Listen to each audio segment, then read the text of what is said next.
Oi, tudo bem? Sou Luciano da Fonseca, aqui do canal Em Busca. Desejo a você muita luz, paz e que a alegria seja um dom em seu viver.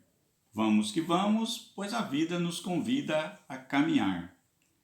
Hoje, nosso tema aqui, dentro da história do Brasil, é o golpe cívico-militar de 1964. Segundo Carvalho, o golpe de Estado no Brasil em 1964 foi designado por uma série de eventos ocorrido em 31 de março, que culminou no golpe cívico-militar no 1º de abril de 1964. Este golpe rompeu com a Constituição vigente, encerrou o processo eleitoral, colocou fim aos direitos individuais, cassou mandatos de governadores, expulsou do país alguns opositores, fechou algumas instituições democráticas e encerrou o curto governo do presidente João Goulart. O golpe cívico-militar, conforme a historiografia, foi incentivado pelos grandes grupos econômicos, a chamada extrema-direita, os conservadores, os meios de comunicação, alguns chefes militares, parte da Igreja Católica, a classe média. Segundo a avaliação, 35% da sociedade brasileira apoiou o golpe. E, na verdade, o golpe cívico-militar de 64 não teve uma oposição radical. Somente 4 ou 5 anos depois, nos chamados anos de chumbo, que apareceu certa oposição política e social ao golpe. Segundo a história, o golpe cívico-militar de 1964, também conhecido como de ditadura militar, durou 21 anos, com muita opressão e perseguição aos seus opositores. No contexto atual, existem diversas visões teóricas sobre o golpe cívico-militar de 1964. A primeira visão é que ele não foi um golpe militar. Por quê? Porque teve a participação de civil. Por isso eu estou denominando como um golpe cívico-militar. A participação da sociedade civil, de algumas instituições e, consequentemente, dos militares.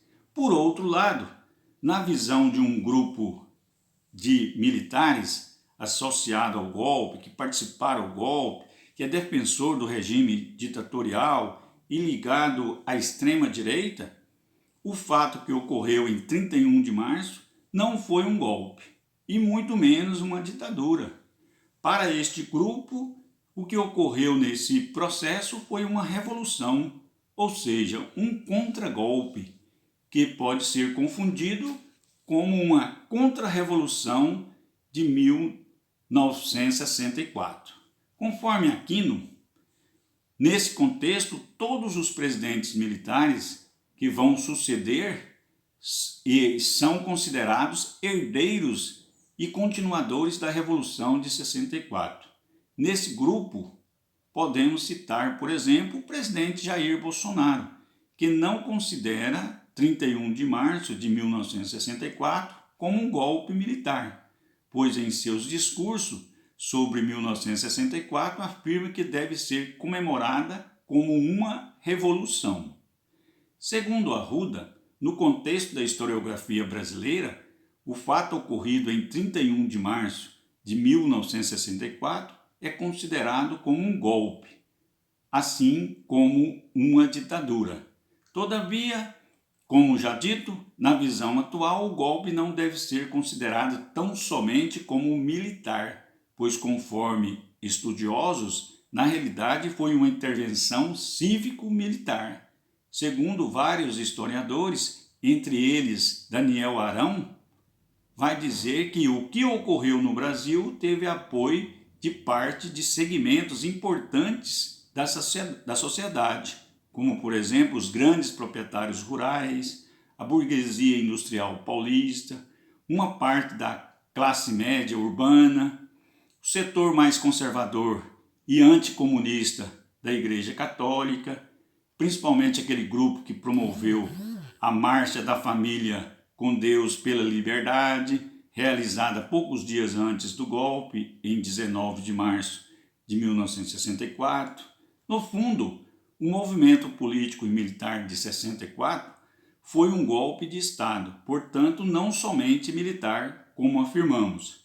Para os especialistas, o Congresso e a sociedade civil apresentaram sua parcela de culpa, aceitando o resultado financeiro e logístico imposto pela maior potência capitalista do mundo, ou seja, os Estados Unidos.